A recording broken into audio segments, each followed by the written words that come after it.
আসসালামু আলাইকুম বন্ধুরা, আমি মোহাম্মদ আজিজুল ইসলাম। আমি ইউটিউব চ্যানেল, ফেসবুক পেজে নতুন। আমি লাইভে কথা বলতে পারি না, কিন্তু গুছায়া গাছায়া কথা বলতে পারি না। কিন্তু বলতে বলতে অভ্যেস হয়ে যাবে। তোমরা দোয়া করো যেন তোমাদের মতো আমিও লাইভে ইউটিউবে যেন তোমাদের মতো কথা বলতে পারি, সে আশায় করি তোমাদের কাছে। তোমাদের ভালোবাসা পেলে অবশ্যই আমি ভালো ভালো ভিডিও দিতে পারবো, ভালো ভালো ভয়েস দিতে পারবো, ভালো ভালো নাটক উপভোগ করার জন্য দিতে পারবো। আমার জীবনের গল্পটা হলো,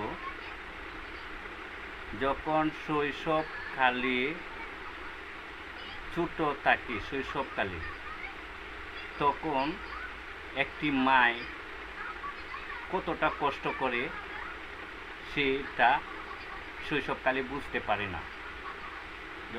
যখন প্রাপ্তবয়স্ক হয় তখন বুঝতে পারে মায়ের স্নেহ ভালোবাসা কেমন।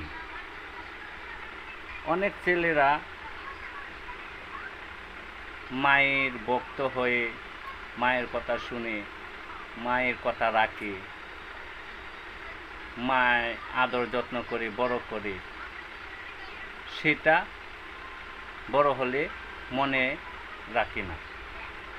বিবাহর পরে মা জননী তার মুখের দিকে ছায়া দেখে ছেলেটা কি চায়। আর ঘরের বউ চায় পকেটের দিকে, পকেটে টাকা আছে কিনা।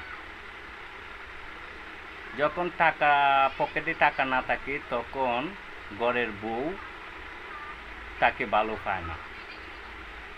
আর মা জননী পকেটের দিকে না চেয়ে তার মুখের দিকে ছায়া দেখে ছেলেটার মুখটা শুকিয়ে গেছে, মনে হয় আজ কিছুই খায় নাই ছেলেটা।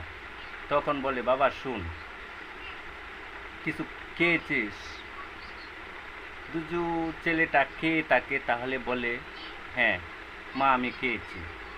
আর যখন খায় না, যখন বলে আমি খাই নাই মা, তখন বলে, আয় বাবা আমার কাছে আয়, বস, আমি তোর জন্য অল্প কিছু খাবার রেখেছি। ওই পাশের বাড়ির